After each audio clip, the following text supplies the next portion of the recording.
This is the videotape deposition of Catherine Baker in the matter of Damiano versus Sony Music Entertainment Incorporated and Bob Dylan. Counsel, please introduce yourselves and state your appearances. Stephen Kramer on behalf of the plaintiff. Stephen Hayes, the firm of Parcher and Hayes, for the defendants. We're on the record. Would the court reporter please swear in the witness? Please raise your right hand. You do solemnly swear that the testimony you're about to give in the cause now pending shall be the truth, the whole truth, and nothing but the truth will help you God. Yes. Ms. Baker, good morning. Good morning. This deposition is being taken pursuant to notice and subpoena. Did you receive a subpoena to appear here? Yes, I did. And what is your profession, ma'am? I'm a writer, And by whom are you employed currently? currently Spelling Entertainment. And in what capacity, ma'am? I'm executive story editor on the show Melrose Place. And was there a time that you were employed or in some way affiliated with the Associated Press? Yes. And when was that, ma'am? From 1981 until 1989.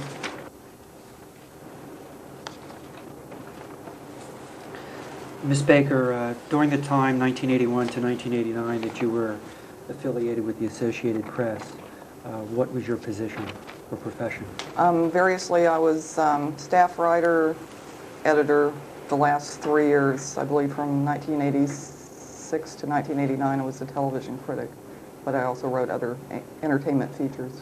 Okay, and what is the Associated Press?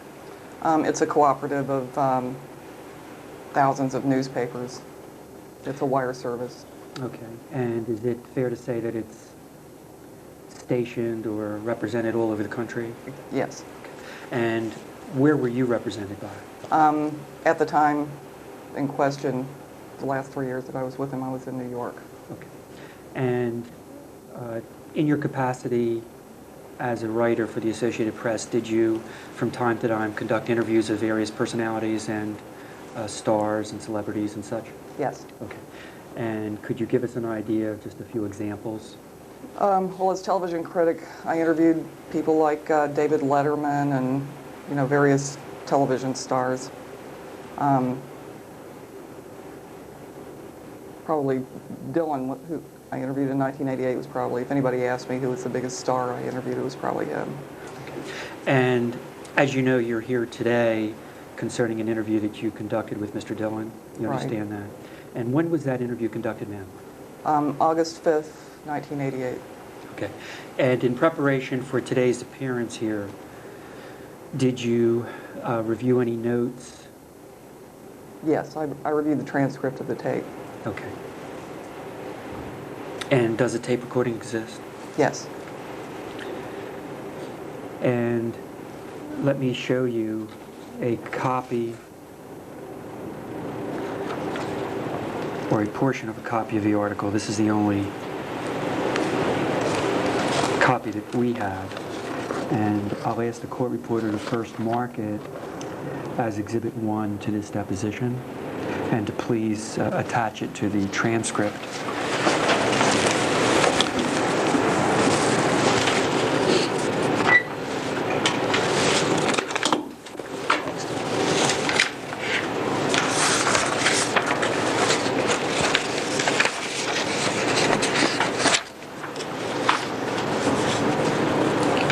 Would you be kind enough to look at that document, and if you can identify it, please do so, Ms. Baker? Yeah, this is the story that I wrote that ran on the wire based on that interview. Okay, and what is the title of this article, ma'am? Well, in this particular newspaper, it says, Dylan survives change in times. Okay. Of course, the newspapers put their own headline on the story. Sure. I'm not sure what the headline we put on it was. And it says by Catherine Baker, Associated Press writer, Beverly Hills, California. Are you that Catherine Baker? Yes. Steve, I just might ask you, the copy that I have just has 2 pages and seems to refer there being another page. Yes, those are the only 2 pages that we have. Oh. And I was going to ask Ms. Baker, do you have a complete copy of this at some location? Yes. Okay, and would you be willing, at your convenience, to provide both myself and Mr. Hayes with a copy of that? Okay, sure. So that we could have a... Would you be kind enough to look at what is now Exhibit 2, Ms. Baker, and tell me if that appears to be the complete article? The complete interview that appeared?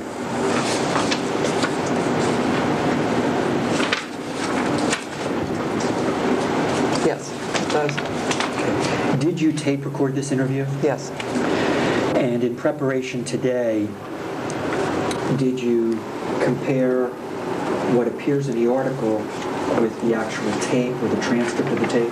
With the transcript of the tape, which I previously had compared with the tape, so the transcript is accurate. Okay. And where did this interview take place between yourself and Mr. Dillon? It was over dinner at a restaurant called Il Cielo here in Beverly Hills. And do you recall when it took place? August 5th, 1988, in the evening, sometime around 7, 8 o'clock, something like that. Thank you. And was anyone else present at the table with you? Yes, Elliot Mintz, who was at the time Bob Dylan's publicist. And does his voice from time to time appear on the tape? A couple of times. Would you describe for the jury your process then, if you had one, of how you would go about conducting an interview in connection with having a tape recording? In other words, what is the purpose of having a tape recorder there during the interview? Well, I particularly like to rely on a tape recorder rather than taking notes because it's easier to just conduct a conversation, more casual conversation with someone. In this particular instance, I had the tape recorder on the table and even had a little mic. So he was very aware that he was being tape recorded. That way you don't have to take any notes. We were having dinner, so it just made it a little easier. And then the hard part is then having to transcribe the entire tape, which also included dinner. And who actually physically transcribed that tape? Elliot Mintz provided a transcriber because it is a lot of work to do it, and I needed to get the story out. AP wanted me to get the story out relatively soon because it was an exclusive interview. So I let him do that, but then I took the transcript and went through it with the tape. So that way I didn't have to do the actual typing, but I did make sure. In fact, when I went through the transcript, I noticed where I had made little corrections to make sure that the quotes in the transcript exactly matched what was on the tape. Okay. And are you comfortable today that the transcript with your corrections is an accurate transcription of the tape? Yes. Would you be kind enough to look at Exhibit 1, and I'll turn it over to at least what appears to be the second page of the interview. And the right-hand half of the page, I'm going to read a couple of sentences, and after I read each one, my question will be the same, and that is, did Mr. Dillon say that? Okay. Understand? Yes. Okay. If you would look, ma'am, towards the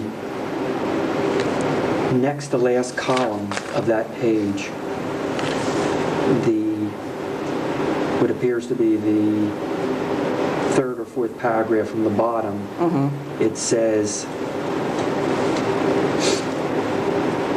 or let's start at the top so we put it in context. Okay. I think that probably makes more sense. Actually, let's go to the bottom left-hand side of the page. The album, do you see where I have it? The album surprised some critics? Okay, let's pick it up there. The album, it reads, and I'm reading from the interview that appears in the Associated Press, August 1988, Exhibit 1. Quote, and these are your words, I take it, until we actually see quotes. The album surprised some critics because it is mostly covers of other composers' songs. Could you explain to the jury what the word covers means in that context? That's when an artist records a song that was written by another songwriter. So in this context, this referred to songs recorded by Mr. Dillon on his album, but that had been written by other composers? Actually, I think technically covers means redoing a song that's been recorded by someone else. Okay. So I'm not sure that's entirely accurate. I'm sure all these songs were recorded sometime before. Okay. But in essence, these, you were referring to songs recorded by him, but that had been composed by other people? Right. Okay. You then continue, quote, "There are only 2 Dylan originals, comma, plus 2 collaborations with Grateful Dead songwriter Robert Hunter, including the single, quote, Silvio, unquote." And would it be fair to state that Grateful Dead is a very famous rock and roll band? Right. Okay, then you continue. "Dylan said he picked the other material because he liked it. Quote, Down in the Groove, unquote, establishes Dylan as a recording artist and arranger with the strength of style to transcend the source of the material." You wrote that? Yes. Those words? And then you write what appears to be a quote from Mr. Dylan, and then I'll ask you if it is in fact such. Quote, "There's no rule that claims that anyone must write their own songs," unquote, he says. Miss Baker, did Mr. Dylan say those words? Yes. And when you use the words "he says," is that Mr. Dylan says? Yes. You continue with quotes. Quote, "And I do, period. I write a lot of songs, period. But so what, you know, question mark? You could take another song somebody else has written and you can make it yours, period. I'm not saying I made a definitive version of anything with this last record, comma, but I like the songs, period. Every so often, you've got to sing songs that are out there, period. You just have to, comma, just to keep yourself straight, period, unquote." Did Mr. Dylan say those words? Yes. You then continue without quotes. "The other reason for the others is inevitable, colon. He didn't," that's D-I-D-N apostrophe T, as in did not, "he didn't have enough material of his own for an album, period, period." Did Mr. Dylan say those words? I went back in the transcript and I was paraphrasing him, and that's not entirely accurate. He said he didn't have enough songs that he wanted to put on an album. You then continue, quote, "Writing is like such an isolated thing, period. You're in such an isolated frame of mind, comma, unquote." Did Mr. Dylan say that? Yes. You continue, quote, "You have to get into or be in that place, period." Did Mr. Dylan say that? Yes. Quote, "In the old days, I could get to it real quick, period." Did Mr. Dylan say that? Yes. Quote, "I can't, C-A-N apostrophe T as in cannot, I can't get to it like that no more, period. It's not that simple, period." Did Mr. Dylan say those words? Yes. You continue, ma'am. Quote, "I mean, comma, just being able to shut yourself off for long periods of time, comma, where you're so isolated no one can get to you, comma, mentally or physically, comma, you know." Did Mr. Dylan say those words? Yes. You continue, quote, "You need to be able to do that in order to come up with that kind of stuff, period, unquote." Did Mr. Dylan say that? Yes. You continue, ma'am, quote, "You're always capable of it in your youth, and especially if you're an unknown and nobody cares, dash, like if you're an anonymous person, period, unquote." Did he say those words? Yes. He being Mr. Dylan? Right. You continue, quote, "But once that all ends, comma, then you have to create not only what you want to do, comma, but you have to create the environment to do it in, comma, which is double hard, period, unquote." Did Mr. Dylan say those words? Yes.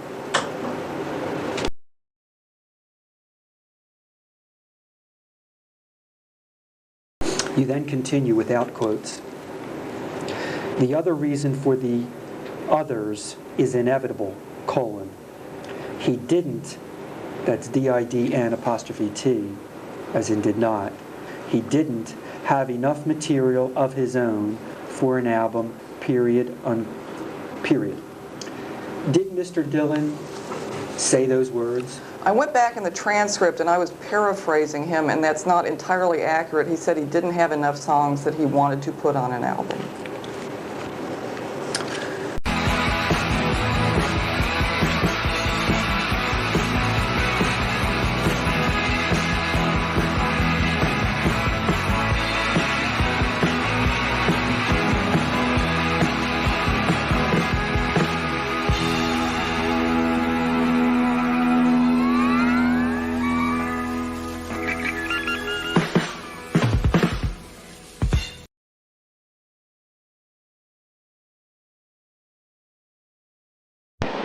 you ever lied to Mr. Damiano?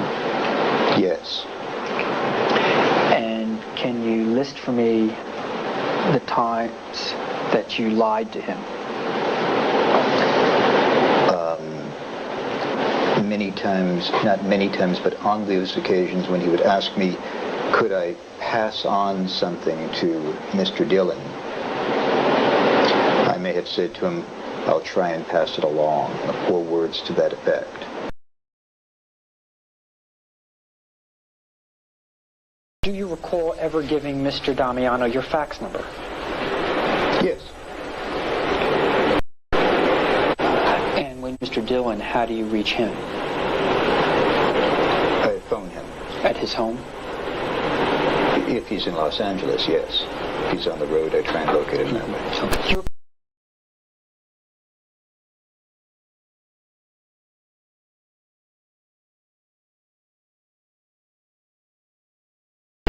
You state at the top of the page, or at least it appears to that you state, my job here is to pass along information to Bob.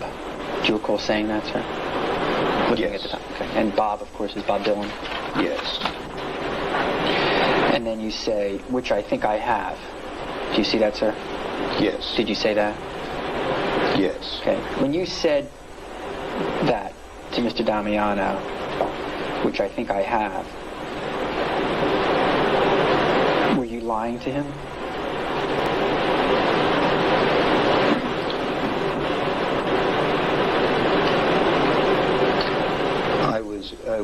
I was misstating the truth.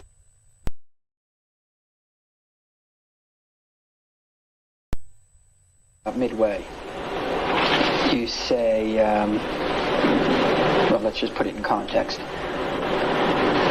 James Damiano says, you do remember about a year ago when I was at work, about a year and a half ago, when I was at work, and I asked you if you knew of anything. Remember, you said Bob Dylan had the songs in his suitcase and that he was going to read them. And the transcript states you said, no, I never said that. Then James Damiano says, you don't remember saying that?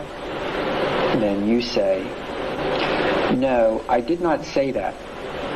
I remember in our conversation, cause I checked my notes, that you said you gave some songs to a bus driver who claims he put them on Bob's bus. Did you say those things? Did I say those things to Mr. Damiano? Yes. Yes. And when you say I checked my notes, were you lying? I was not speaking the truth, correct.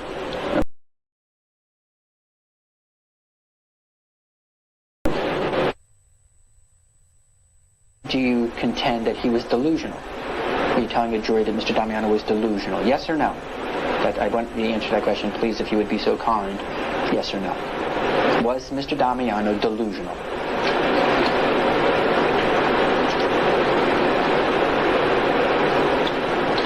In my opinion, Mr. Damiano was, at the time of these conversations, delusional. Under the subject of mistruths spoken to your client, during the course of these telephone conversations, he would frequently ask me to pass along information, ask questions about Bob, or to Bob about him.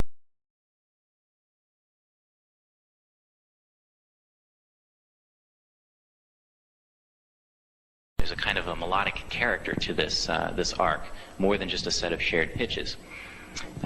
What I will be doing shortly is I'll be leading you through an analysis, allowing you to hear how steel guitars actually projects this exact same arc as dignity.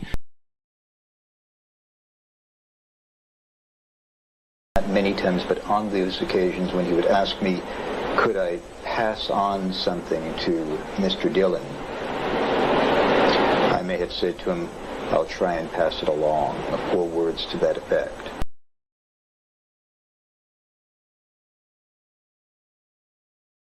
My job here is to pass along information to Bob. Do you recall saying that, sir?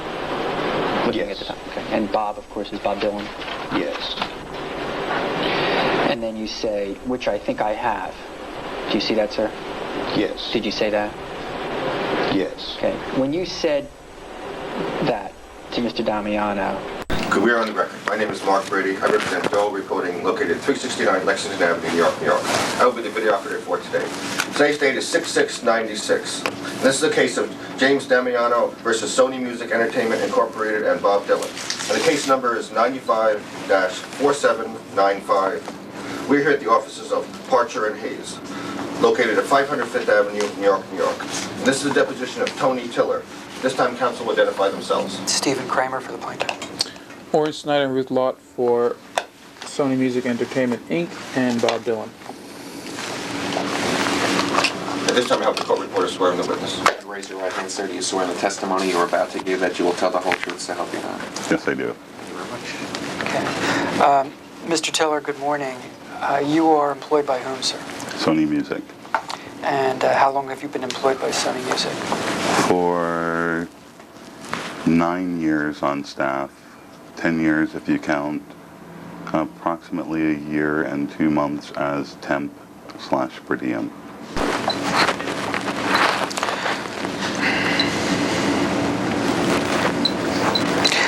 Did you ever have in your office any compilations of any sort of Mr. Damiano's songs that you kept on your bookshelf? When you say compilation, what?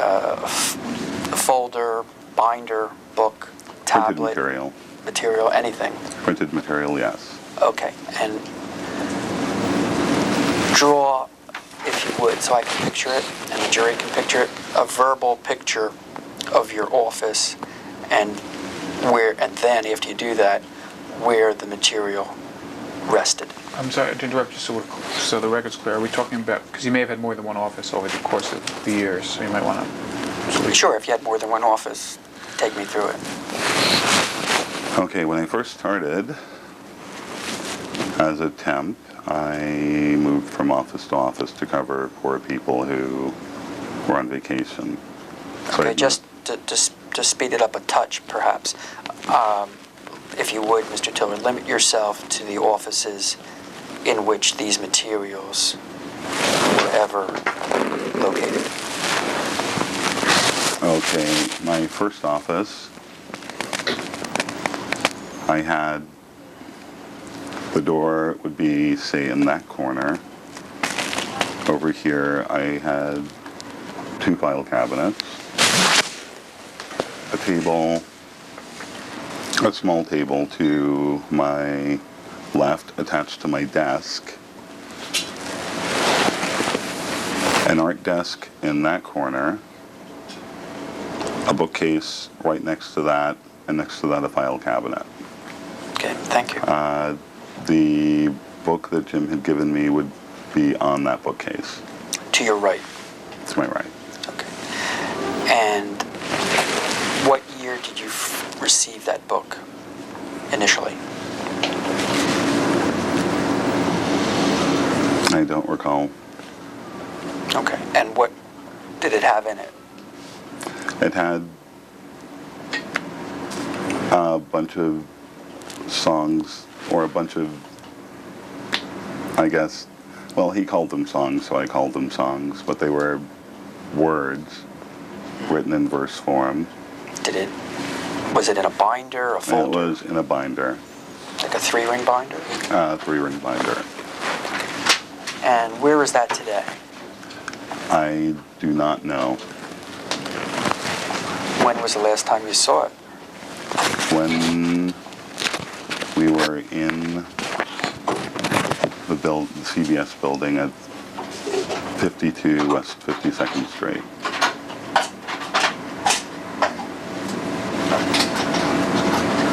And you're telling us and the jury you don't know what happened to them, those materials of songs or words? No, I do not. Just disappeared?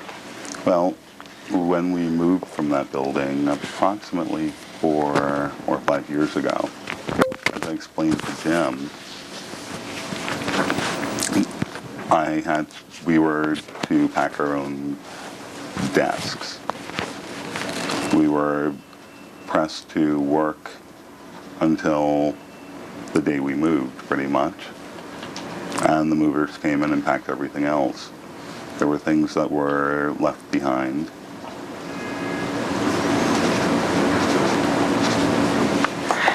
And so could you pinpoint, Mr. Tiller, what year Mr. Damiano's book of songs or words disappeared from your office? You did not say disappeared. You're mischaracterizing his testimony. You did not say they disappeared. So Well, if you mischaracterize the testimony... Oh, that's an exception to our stipulation? So that means during Mr. Mintz's deposition, every time you talked about spring cleaning and everything else... No, you just characterized this man's testimony. Wait, what were you doing during Mr. Mintz's deposition? You can't object. That's our rule, our agreement. You don't object. Isn't it? Or isn't it? That the agreement is that there's no need to object to form. Right, Those and you're objecting are to the form because you're preserved. saying something But is in the question that you don't agree with. But if you're doing it to take advantage of a witness, I think I have a right to object. If you're saying disappeared when the man said that's not what happened. Well, then what is the purpose of our stipulation? Is So it that just you don't have one-sided? to, no. So that if you ask a leading question, if you ask a question that is compound and don't object, you don't then waive your right at trial to object to the question on grounds of on form. I think that what we've been doing is you've told me that I've mischaracterized witnesses' testimony, and that's all. And I just don't think it's right. That's all. So exactly what is our stipulation? I want to know what it is. I thought our stipulation was everything is reserved except privileged questions. Correct. Okay, and you agree with that? Definitely. We don't want anyone if there's ever a trial of this matter, we don't want anyone to be unable to raise an objection to a question on a ground other than privilege because they didn't raise it at the deposition. That's our stipulation. Correct. But if I if you perceive me to be harassing your client and do something that's unfair to your client, you'll speak up, which you did when I was deposing Mrs. Damiano, Mr. Damiano on a variety of occasions, having nothing to do with form. You interjected to correct me or to ask me to restate it, and that's all I'm doing here. Did Mr. Damiano's songs, Mr. Tiller, disappear? Could I have you rephrase that? Sure. What happened to his songs that had been on your shelf for how long? 1.5, possibly 2 years. Okay. The songs or that binder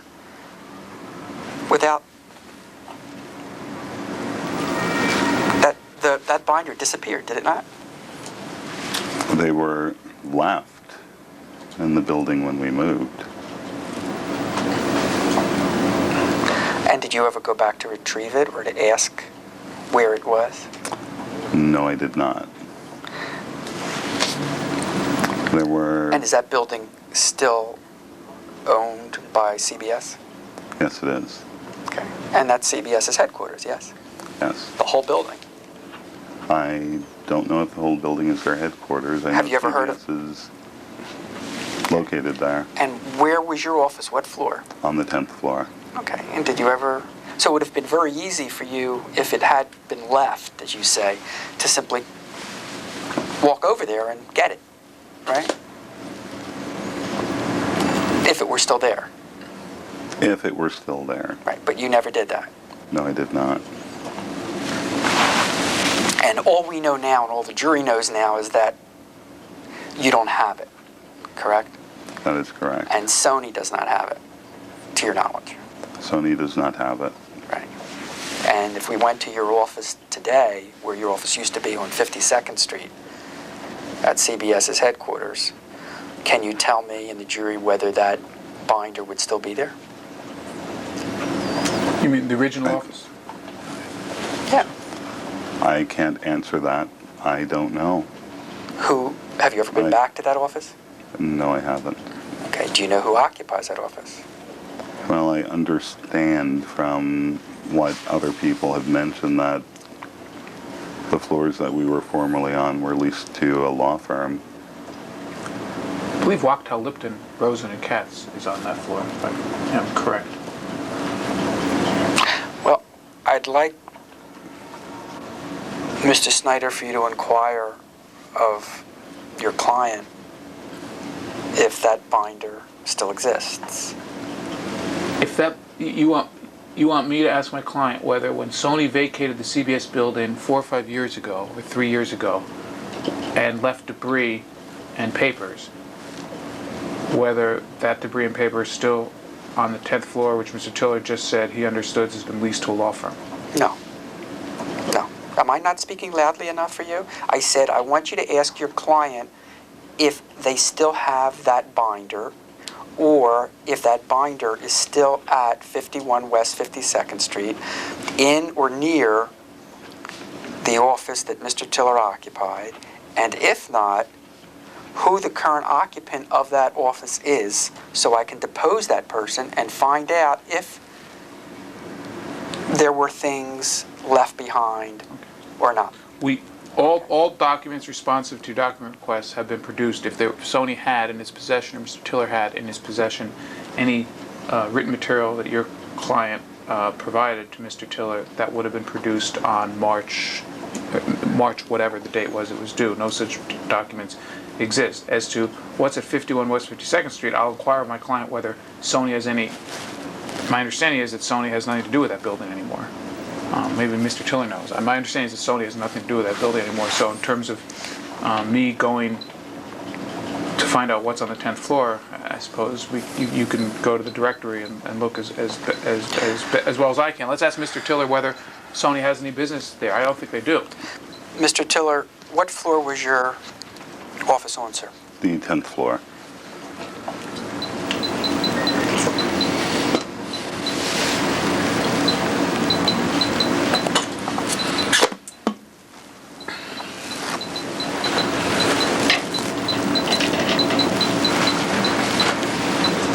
Were you missing anything else?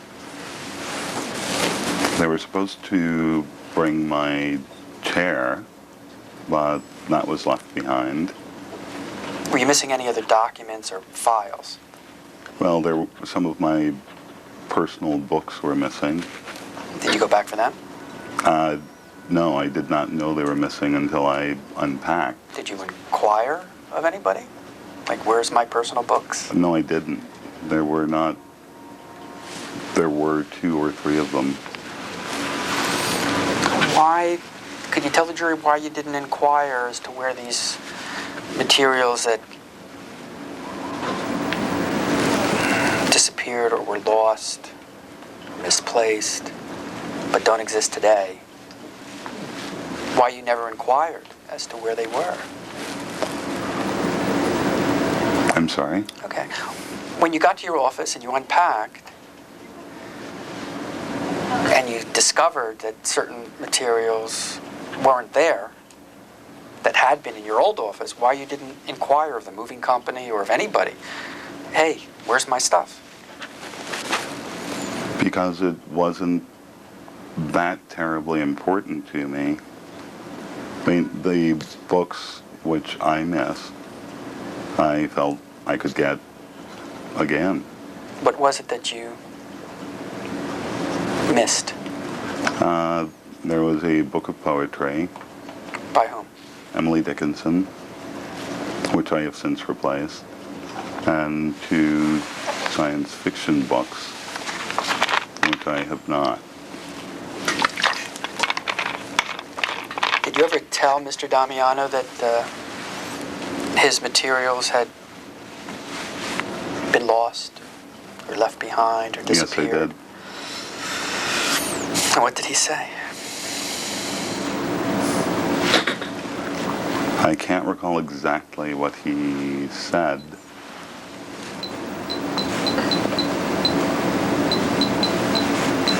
But I did tell him I was sorry.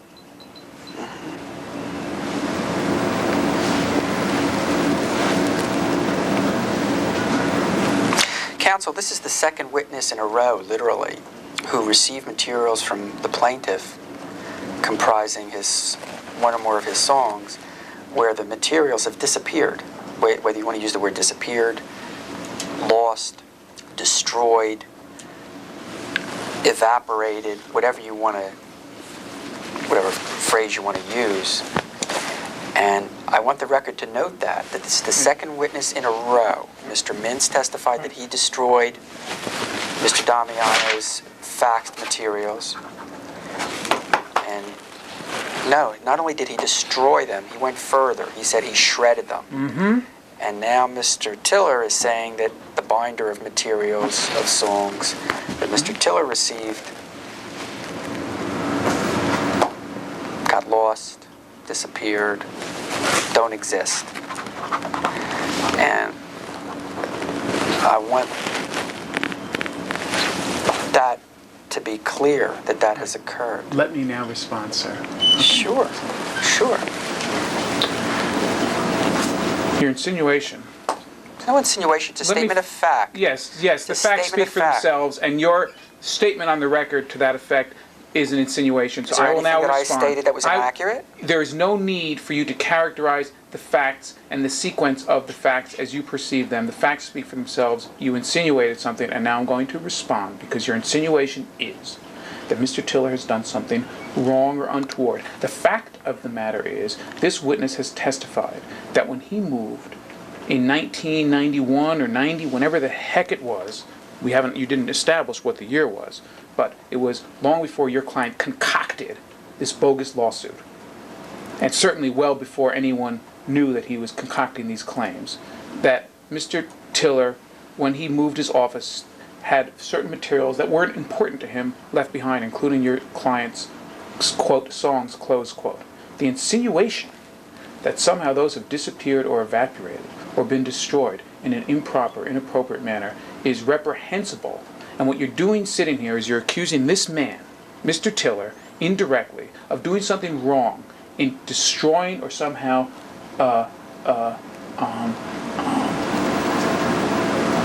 obstructing something. When in fact, this man told you that, like his Emily Dickinson book and like his 2 science fiction books, your client's lyrical material was left behind. As we all know, when offices are moved from one building to another, boxes are left behind, papers are left behind.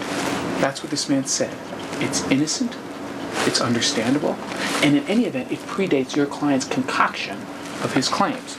So to suggest in any way that that's improper is insulting to this man, and it's insulting to the entire process, and it's ludicrous.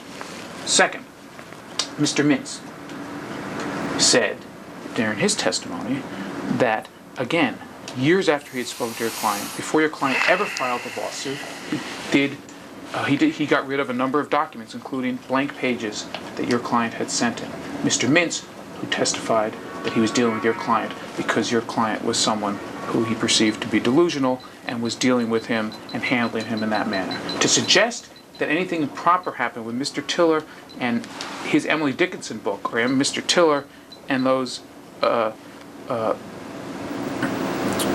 materials that your client gave him is really unfair to do to this man. It is unfair, even in the zeal of your advocacy, it is unfair, and I find it highly insulting. Now, since we're on the topic of the destruction of documents, since we're on the topic of withholding documents, why don't you address the fact, sir, and have your client address the fact, sir, that the late documents that your client produced to us, which you'll see when we file our motion to dismiss this action, the late clients that your client took 3 months to find and then produced, wait until you read those documents, because I don't think you have. Why don't you read them? And when you read them, you will be shocked to see what is in those documents that he produced late. If you want to see about obstructing and why he didn't turn those over until 2 or 3 weeks ago, read the lyrics that your client just turned over to us, and you will be shocked to see what is in them. And I am finished. And if you want to accuse this man of doing something improper with your client's lyrics, he is here, and do it now. In front of the camera, on the transcript, for the judge and jury to see. Not in an insinuation. Do it now. Accuse this man right now of doing something improper with documents. Do it now, and I want to give this man an opportunity to respond, because by doing it in the underhanded way you just did it is despicable. Give this man the opportunity to respond to your charge that he has done something improper with your client's lyrics. Do that, Mr. Kramer. All right. Do that. Let me Give him know. the opportunity, and I am done. Sure And you're yes, done? I am angry. You're Because sure you're yes, done? I'm angry. Are you sure you're done? I am done. Give this man the opportunity to respond to your charge that he has done something with those documents improper. Why don't you do that, Mr. Kramer? Let me know when you're done. 'Cause I am you said done. you were done 30 seconds ago, and then you keep I am done. noises keep coming out of your mouth. I am done. We're not in Are the you sandbox. sure? We're not in the sandbox. We're not in the Are you schoolyard. sure? We're not in the sandbox Tell or the me when schoolyard. you're done. Tell me when you're done. I do have a sense of integrity about the process and about the profession. And for you to make that, even in the zeal of your advocacy, I don't care if your case is self-destructing or what it is improper. If you want to make an accusation about this man destroying documents, don't make it in a speech to me about noting for the record. Ask this man if he destroyed documents for some nefarious reason, and let him tell you why he got rid of those documents. I'm finished. You said you were finished 60 seconds ago, and you kept talking. Can I be sure you're finished? You sure? I'm finished. Yeah. Okay. Very good. There's a very good incident of acting, Mr. Snyder, which perhaps impresses some audiences. I'm not acting. I'm actually, my hand is trembling. I'm so angry. Is it trembling? It is. Good. But the facts are what they are, that key documents no longer exist. Yes, your client knows well about key documents not existing. For the fourth time, you said you were finished, so I'll pause and ask you to be sure to tell me when you're sincerely and truly finished. Can you tell me yes to that? I'm finished. Have you ever met a gentleman by the name of Mr. Marhomi?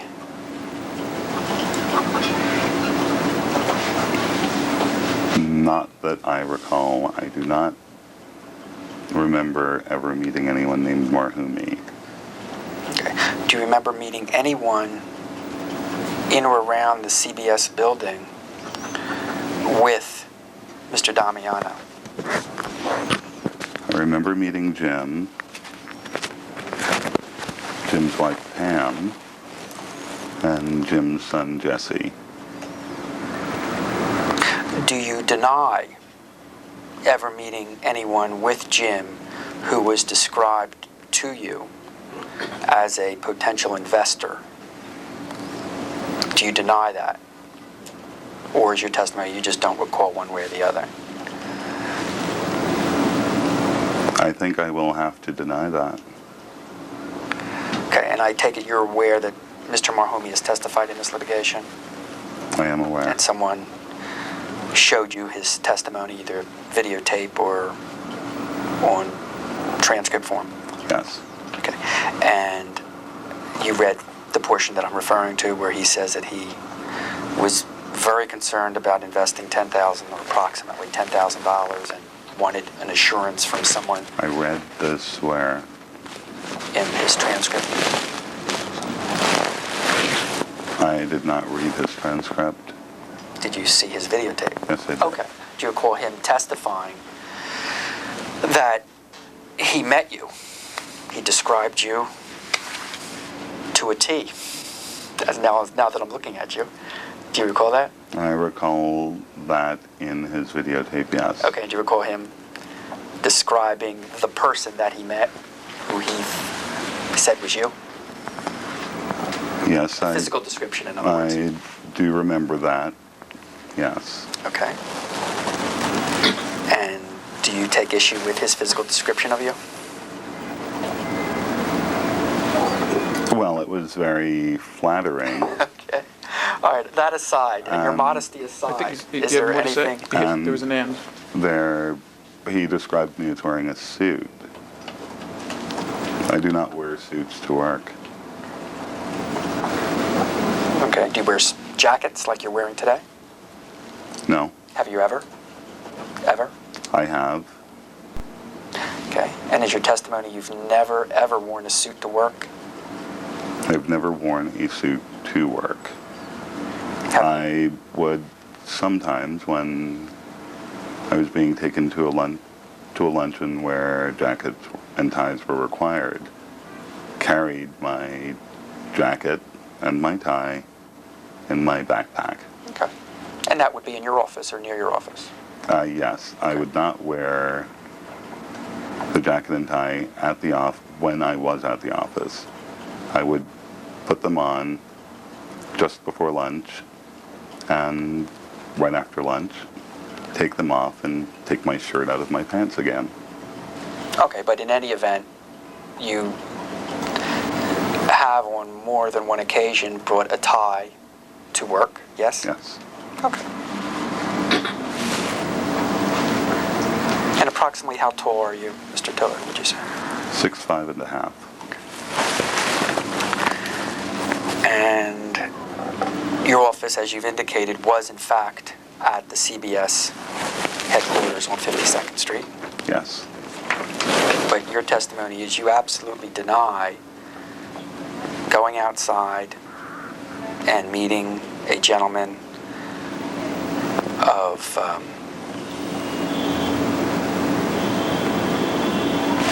the physical appearance that you saw on the video of Mr. Marhomi. I don't recall that as being what I denied. Okay, let me I denied rephrase it then. meeting someone who Jim introduced me to as a producer or an investor for one of his projects. Okay, let me rephrase the question. It might have been my fault.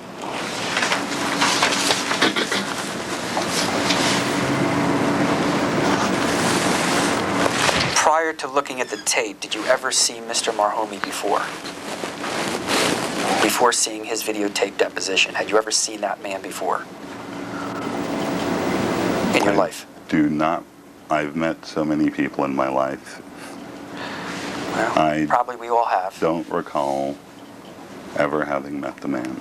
So, and so is your testimony that you deny ever having met him, or you just don't recall one way or the other?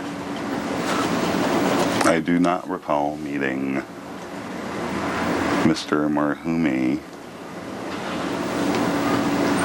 at any point. Ever in your life? Yes. Okay.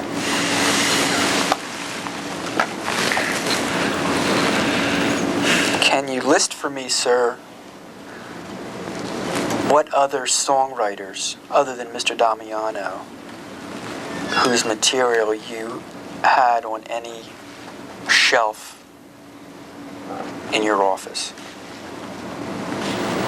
while employed either by CBS or Sony?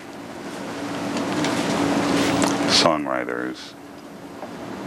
Do the Gershwins count? Can't think of better songwriters than the Gershwins. I had a reference book for the Gershwins.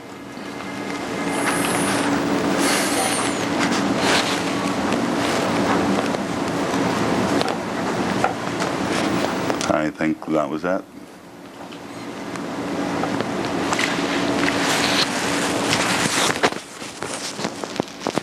And how long had you kept that binder of songs of Mr. Damiano's in your office, sir?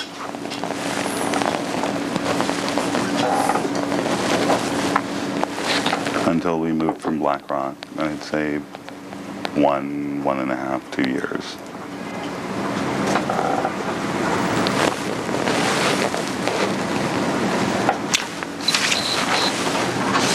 Who have you spoken to about this lawsuit, sir, besides your counsel?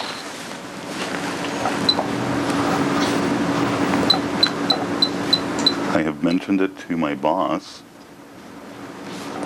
only insofar as to let her know why I needed excessive time. Anyone else? No. How many times was Mr. Damiano at your home, sir?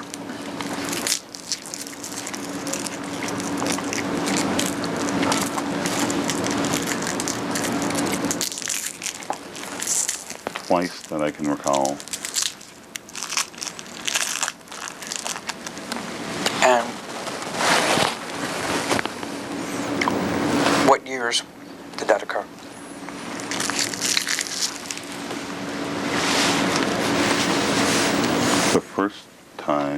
8 years ago on the occasion of a birthday party. Jim and I were friends, and I thought good friends, so I invited him to my birthday party. He was there with his wife, and there were several other people present. The second time, he, his wife, and son met me after work, and I just remember we went to dinner. I don't recall where, but we wound up around the fountain at Lincoln Center. He offered to drive me home, which they did. I invited them up, and we sat around and talked for a bit. And when was that, sir? What year?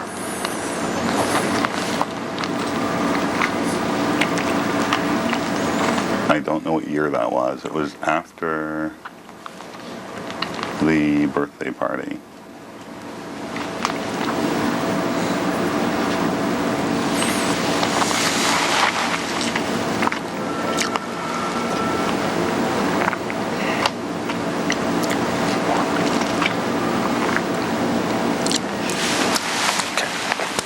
Let's talk about the Jones Beach concert. You're aware of the allegation made concerning the July 1, 1988 Jones Beach concert? Would you tell me exactly what those allegations are? Okay.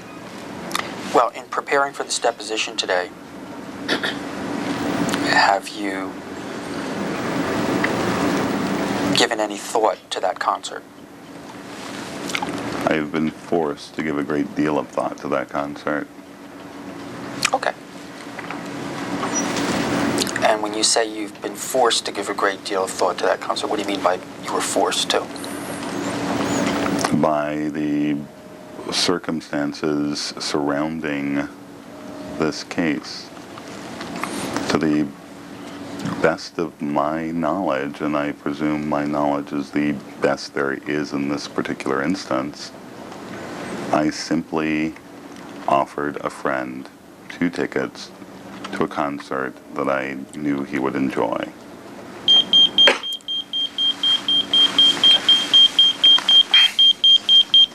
Sorry. Can you read back that last answer?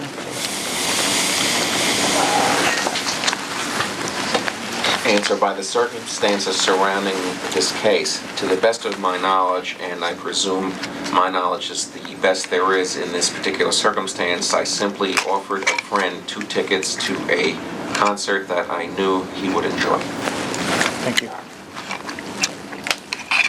Why do you describe your recollection as the best recollection, sir? Because I gave Jim the tickets. I know what my intentions were, which were that he should see an artist that he was very fond of in concert, and then I happened to have 2 tickets. Did he tell you that he went to the concert? Yes, he did. Did he tell you that he went backstage? Yes, he did. Did he tell you of what his experience was when he went backstage? Yes, he did, and I expressed some surprise that he even got backstage. Wait. You may want to say something, Mr. Tiller, and you have learned counsel on the other side that will afford you that opportunity if you feel you need it. But I would appreciate it, and this will go a lot quicker, if you just restrict your answers to my questions, sir. If I could ask you to do that. Sure.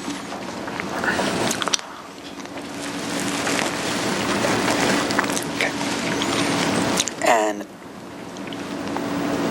when he described what happened backstage, was this on the telephone?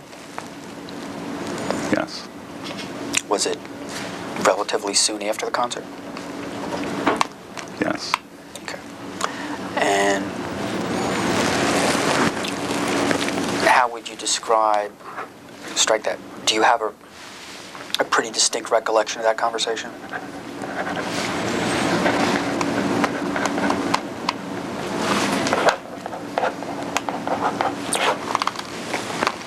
I have a recollection of the conversation. Okay.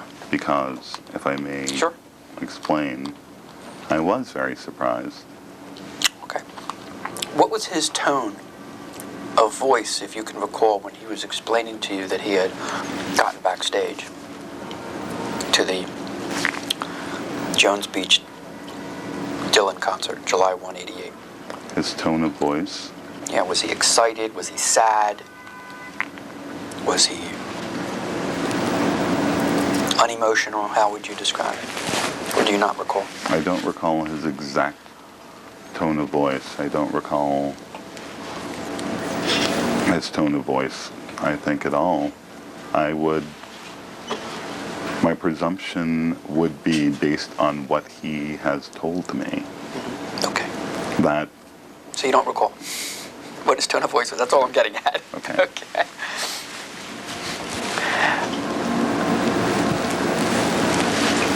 And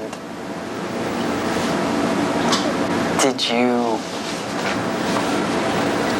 at the time he was telling you, did you think he was lying to you when he said he went backstage? Do you recall, in other words, when he said it? Do you have a recollection of? Do you have a recollection of thinking in your mind, he's lying to me? I had doubts, but I could not see any reason why my friend should lie to me. Okay.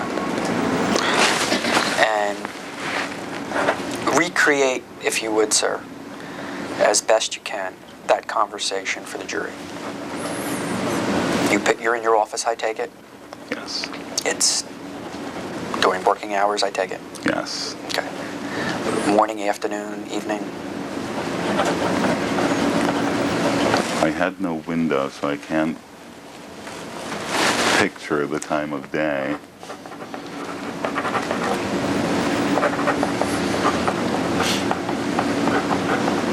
If I can take a few moments. Oh, sure, please, please.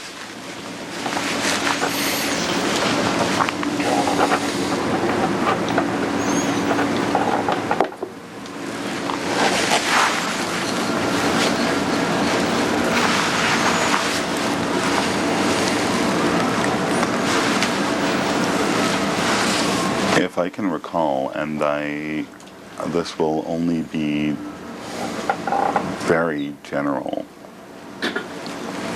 He called and said, "Aunt." I went backstage and I gave my stuff to Dylan. I said, "Oh, that's great." Or, to the best of my recollection, I said, "Oh, that's great. How'd you do that?" Well, I just walked on through.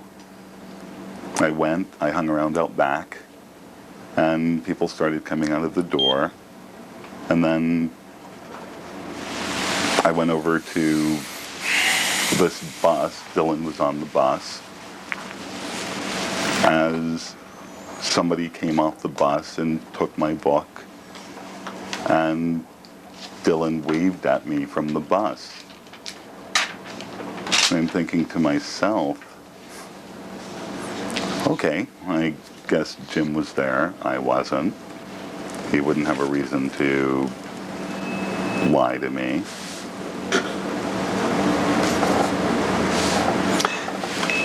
And what did you say in response? Believing what Jim told me, I said, "Oh, that's wonderful. Congratulations." And was that the extent of the conversation that you recall? Yes, I do think I spent more time wondering.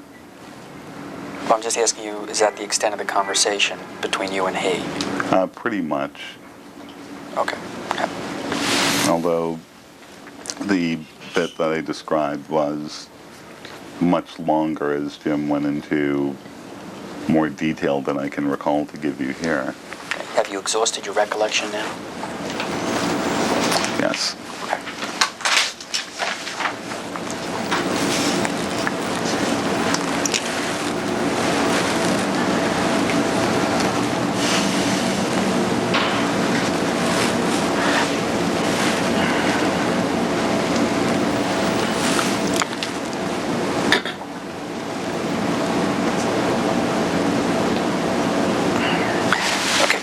Let's go to another concert now. Do you recall a concert in Waterloo Village in New Jersey in September or October of '88?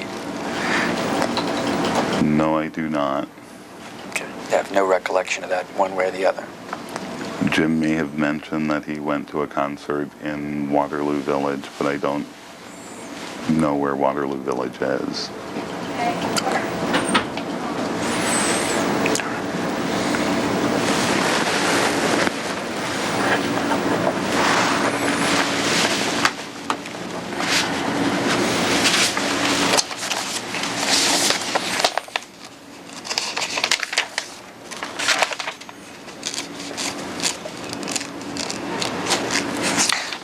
Tell me why you expressed surprise to him that he had gotten backstage at the Jones Beach July 188 concert. Because from what I heard of backstage, I had never been backstage myself, and I would not have any way of getting backstage. I was rather surprised that he, as he described it, could just, if you will, waltz right backstage. Waltz? Waltz. Like, as in Matilda.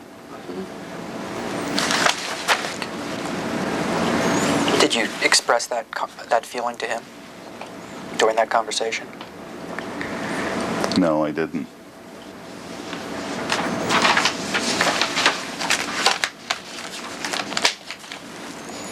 Although I did say, how did you do that? Okay.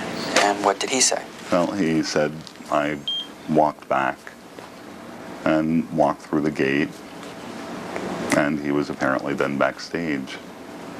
I'm sorry. I didn't even know Jones Beach had it backstage. Did he say that he was with anyone when he went backstage? No, he did not.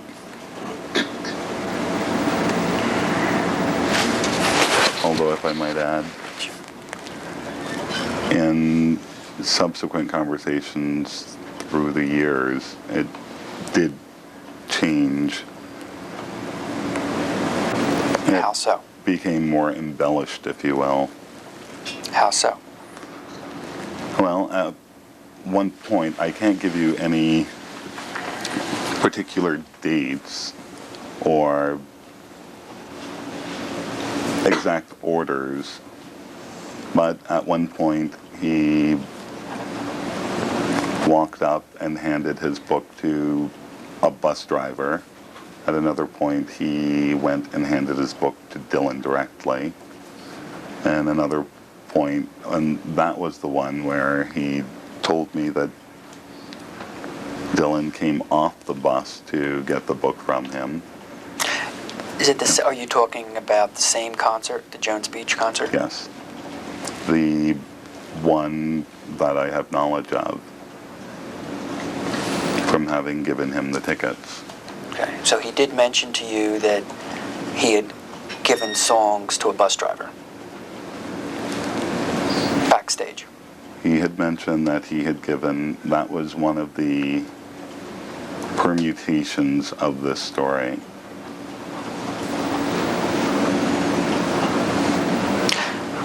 And are you aware that a witness has testified in this case that he was present when the bus driver took those songs?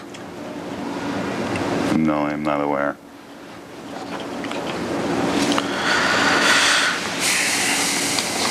And that it was not at Jones Beach, but at Waterloo, another concert in New Jersey that Mr. Dillon I'm had. not aware of that.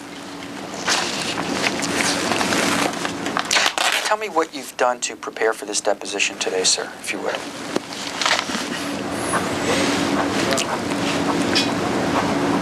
Oh, pardon me one moment. Am I allowed to? Oh yeah, you can tell. You don't, not what we discussed, but you could have any meetings, who you met, who generally you met with. No, I've spent time here with RN discussing the case. How much time? And how many occasions? Twice. When? Wednesday. Yesterday? Today's Thursday. All right. Tuesday. Tuesday for about 5 hours, not counting interruptions, of which I recall there were many. Nor yesterday. Nor? And yesterday, when we met from approximately 1:30 and spent about 6.5 hours together. Also not counting interruptions, times that he had to go away for meetings. I felt lonely.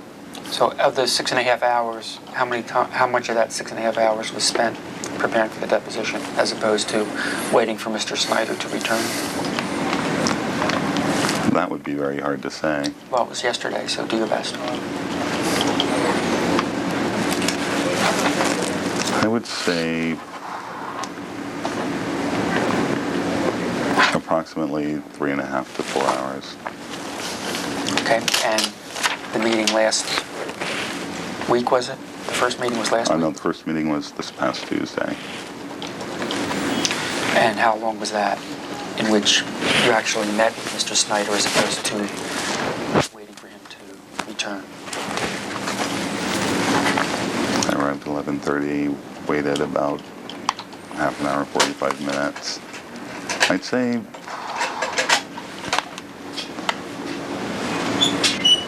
about 3 hours. Okay, so in the past 3 days, you have spent, in terms of meetings with counsel in preparing for this deposition, a total of approximately 7 hours. Would that be fair?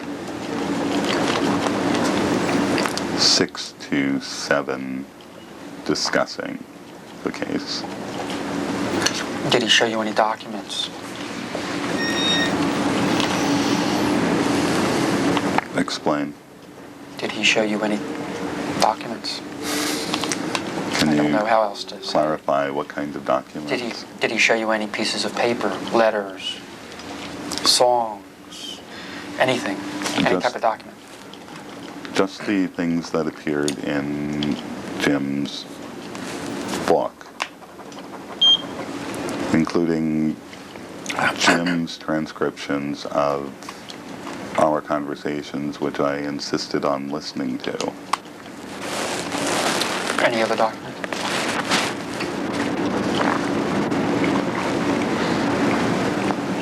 We watched the videotape of that person, Mr. Marhumi.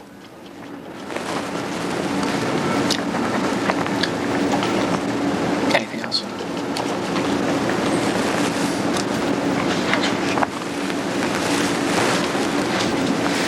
No. Did you take any notes?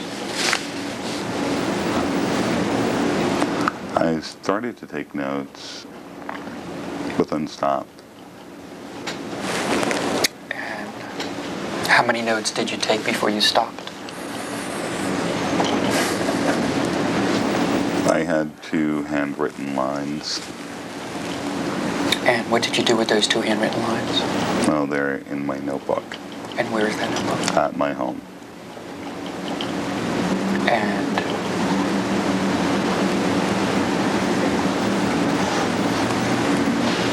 those two lines represent some thoughts that you had?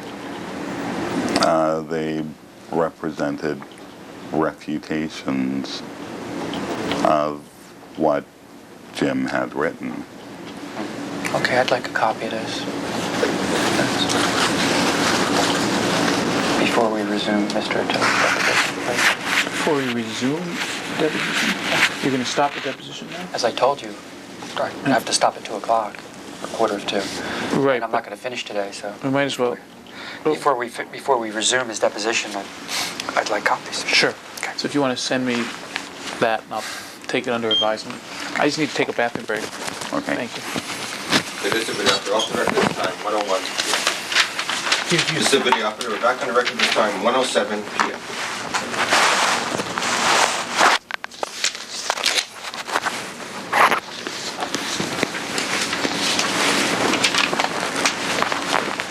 Mr. Tiller, I'm not sure if I asked you this already. How long did you have Mr. Damiano's book of songs in your possession? You did ask me that, and I replied that I had them for 1.5, 2 years. And that was from when to when? Until we moved. I don't recall the exact year that we moved. Approximately.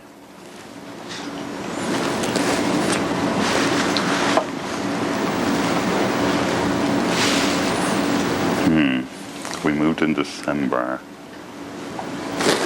Perhaps 91, 92. I think 91. Who was president? I'm sorry? At the time you moved, who was president of the United States? That sometimes helps to remember. I think the president was one who wasn't really worthy of remembering at the time, so it might be. Well, could we? That's. It Depends on one's doesn't, perspective, I suppose. it doesn't help me. You don't remember who the president was? Well, I remember who the president was in 1991. Okay, so you don't remember who the president was when you moved? Well, it wasn't George Clinton, Bill Clinton. Okay, so since he took office, January 20th, 1993. does that help you in any? And it wasn't Bill Clinton. Okay, does that refresh your recollection that you moved in December of 91 or December of 92? No, it doesn't. Okay. George Bush was elected in 88. And that's a 4-year period. And your testimony is you only had the book of songs for 1.5 years or 2 years, and you're sure of that? I'm very sure. Okay. Did you ever give any gifts to Mr. Damiano? Tokens of appreciation, anything? Tokens of appreciation. Or gifts, anything that you can think of?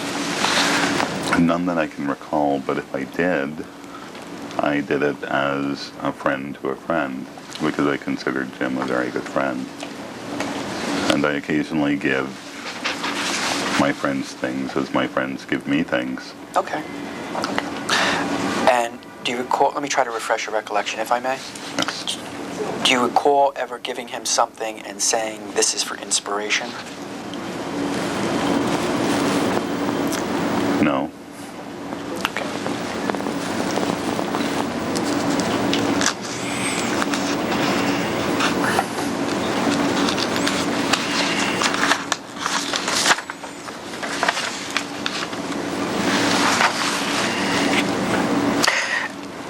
Let's go back to the Jones Beach concert, if we may, to the time when you offered the tickets to Mr. Damiano before the concert actually took place. Okay?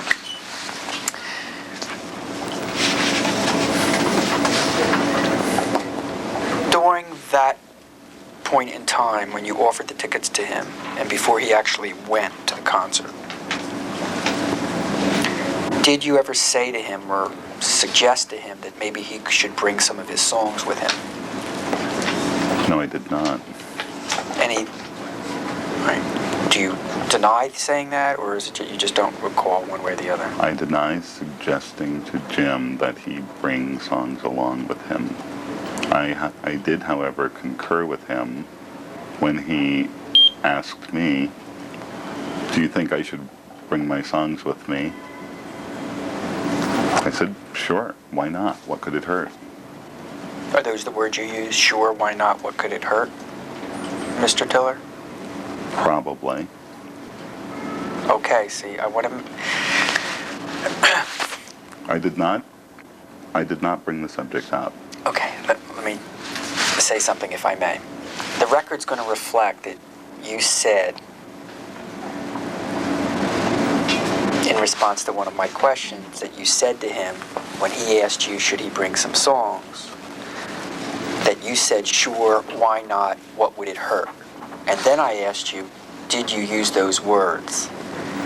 So, and then your answer, what was his answer when I said, did you use those words?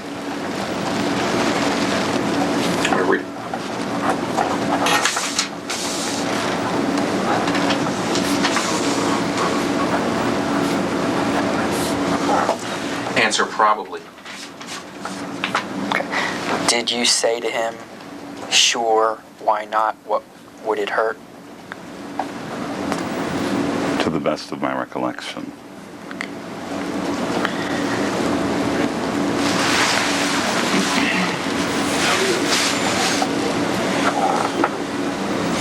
During this conversation that you had with him before the concert, which you offered him the tickets, did he mention to you that he did not know where Jones Beach was? I just want to give you something. Thanks. Okay. Not to my recollection. Did he mention to you, do you have any recollection, Mr. Tiller, of him saying to you that he had to get up early the next morning to go to work and that Jones Beach was about a 2-hour drive for him each way? I do not remember. Jim spoke often of work that he was doing. He might have. Okay. Do you remember him saying that if he was going to make such a long trip, he wanted some assurance that he'd have a chance to give the songs to Dylan's organization, or else it wasn't worth it for him on a work day or a work evening where he had to get up the next day for him to go drive 4 or 5 hours just to see a concert? Would you repeat the beginning of that question? Sure. I'm not sure exactly what I'm... You recall him saying that he wanted some assurance from you that he would have a shot or a chance to give his songs to someone with Dylan's organization. And you're asking if I remember giving him this assurance? No, wait. Maybe I'm not being clear. Let me try it again. You're not. I'm sorry. I apologize. Do you recall him saying to you, Mr. Damiano saying to Mr. Tiller, that because the trip was so long for him, where he lived, that he didn't want to make such a long trip just to see a concert unless he also was going to have an opportunity to give his songs to Dylan's organization? Do you recall him expressing that thought to you? I do not recall his expressing that thought to me. Okay, is your recollection such that you can deny that he said that to you, or is your recollection you just don't recall one way or the other? I don't recall one way or another. However, and if I might Yeah, go ahead. continue, if he did, then I would have told him, Jim, I can't give you any assurances of anything simply because I don't have that kind of authority. I don't have that kind of power. Would it be fair? I'm sorry. Finished? I had only... the concert was in 87 or 88. July 188. It was in 88. July 1. I had been on staff for 1 year as a packaging manager, a position which did not afford any great vestiges of power or authority. When did you... You mind taking a 1 minute break? Sorry. Sure. Okay, this to be off the record this time, 1:17. Sorry, Steve. Yeah. Sorry. Back on the record this time, 1:25 p.m.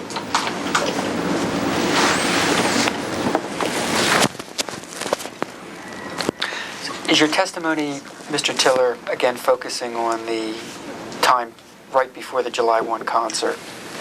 That It is.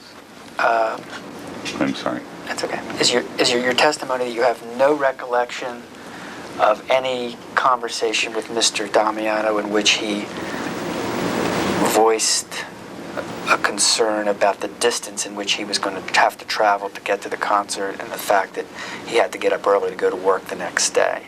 No, I don't.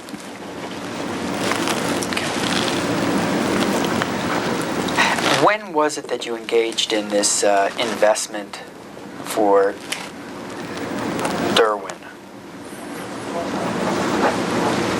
to finance a demo tape? What year was that, sir?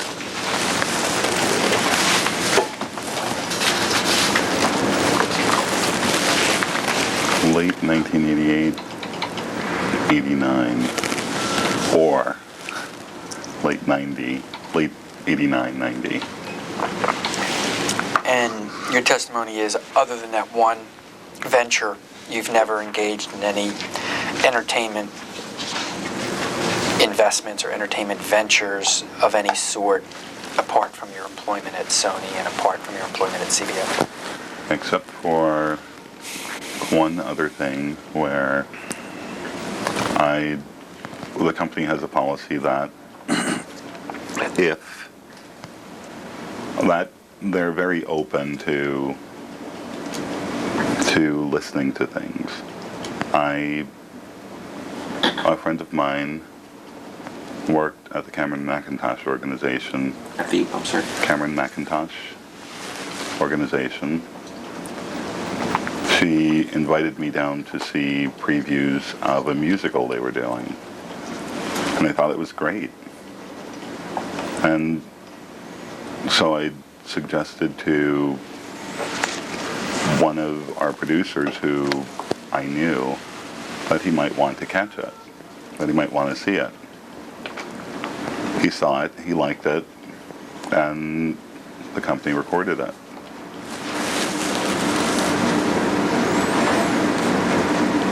And did you have any financial participation in any way?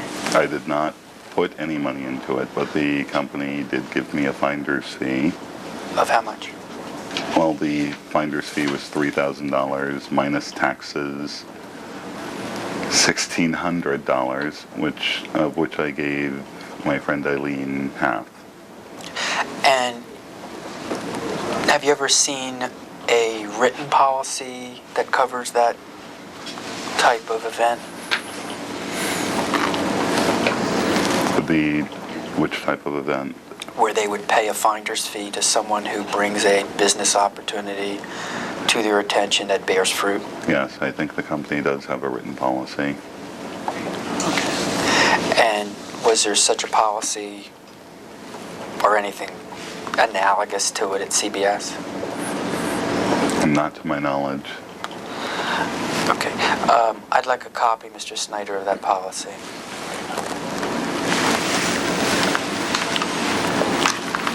Could I have a separate page whenever I ask for a document, just so I can have it on one page? Yeah. No problem. Thanks. I think there was another couple other documents. There's an index in that. I think he went so far. He's asked for the resume. He's asked for the 2 lines in the notebook, and now the Sony written policy. And you probably already do this, but you'll put the page in which the request was made. Perfecto. Thank you. Do you actually describe the document when you do that? I don't think so. It just tells you where to go. Where to go? Okay. All right.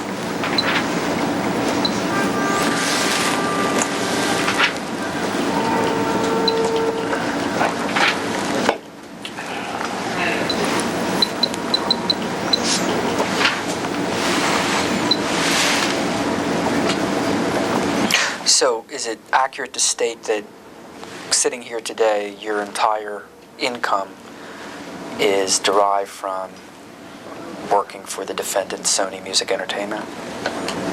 Yes. And in the past year, have you been offered any jobs by any other company? No. Have you, other than Legacy, have you attempted to secure any employment elsewhere? No, I'm very happy where I am. And you want to stay there, I take it? Well, I want to stay where I'm happy. And you're happy at Sony and you want to stay at Yes. Sony? Yes? Yes.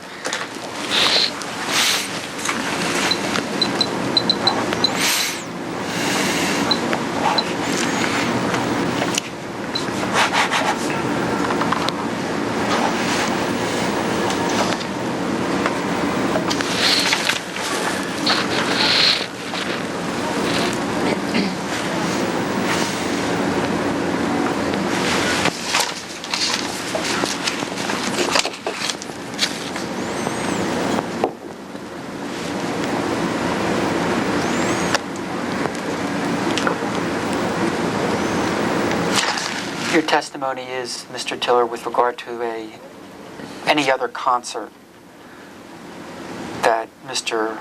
Dillon appeared at, you played no role whatsoever in providing tickets for Mr. Damiano, other than the Jones Beach concert. Is that correct? I did not. That is correct. So you would deny ever having any phone conversation with Mr. Damiano on that subject? About the concert, or About providing tickets for him? about providing tickets? Yes, I would. Okay. Where did you get the 2 tickets that you offered to Mr. Damiano, sir? At the time, the company offered departments tickets to various concerts at which our artists were performing. The company being? Sony Music. As sort of a perk for the employees. I got these 2 tickets and I offered them to Jim, knowing that Jim enjoyed Bob Dylan very much.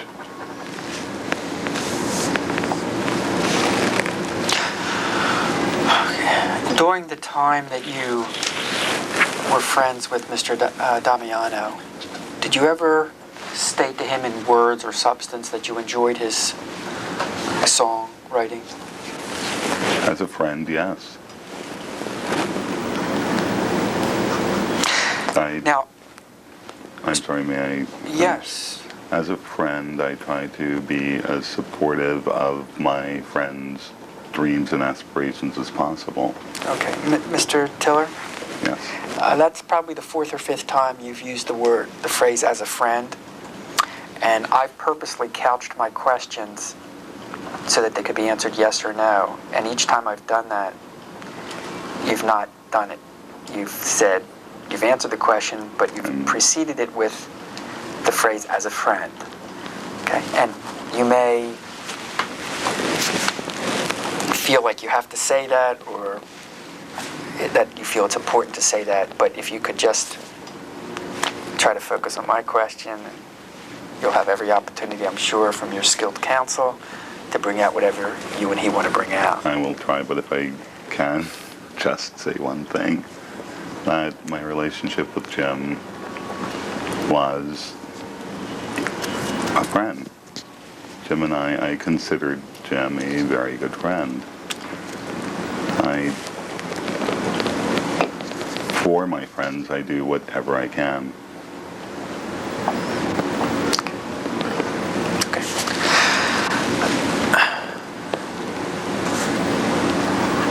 Are you aware of a reason that you could share with me that the person whose videotape you observed, Mr. Marhomi, would testify that he went to CBS headquarters on 52nd Street here in Manhattan, that you came down had a conversation with him on the subject of Mr. Damiano's songs or recording. If that in fact did not occur, in other words, can you think of a reason why Mr. Marhomi would testify falsely?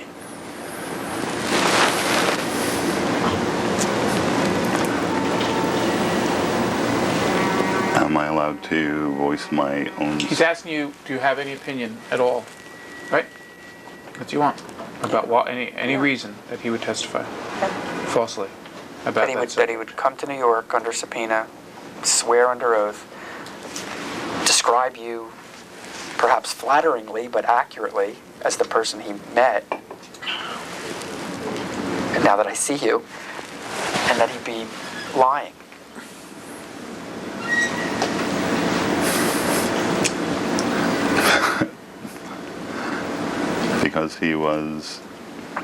Because he might see this as a way of getting whatever investment he put in back, perhaps. Yeah, anything else?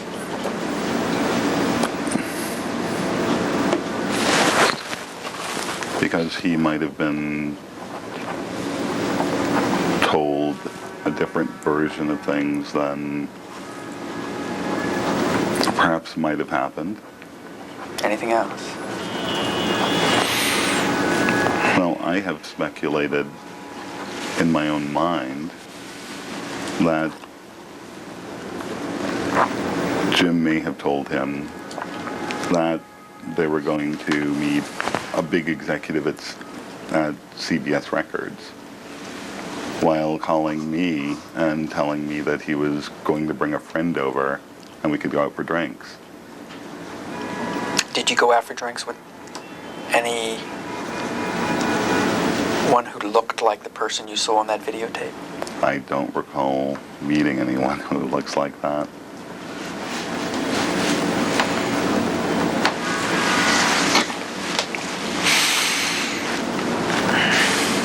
Okay, Warren. You have to be in court. Yeah. Okay. It shouldn't be late. Yeah, I appreciate that. Okay, so just give me a convenient time for Mr. Tilley. Okay, It's well, local, so it shouldn't be too much no of a problem. problem. Okay, I'm sorry, thank my you. cigarette took time. Oh, that's all right. No, okay. Don't worry about that. The video of the defense of deposition for today, June 6, 1996. We're off the record at this time, 1:38. Can I find out from you, Warren, Yes. when I will be getting Mr. Mintz's...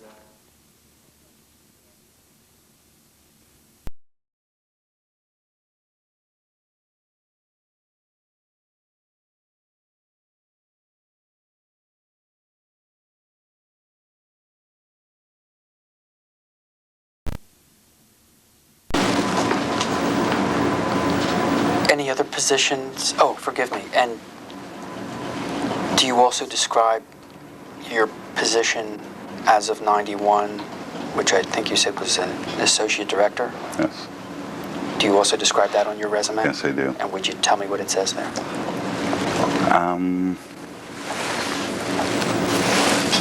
That I administer packaging managers handling frontline reissue singles for Columbian Epic, and they also handle Nashville product. I also speak of the photo library. Since 3 years ago, the photo librarian was tapped to report to me and what we've been doing in the photo library.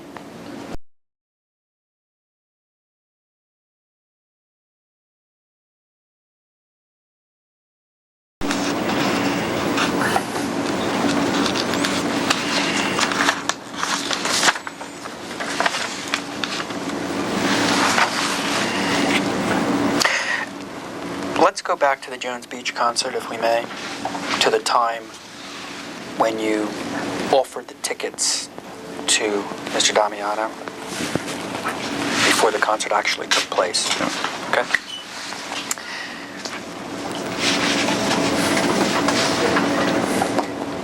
During that point in time when you offered the tickets to him and before he actually went to the concert,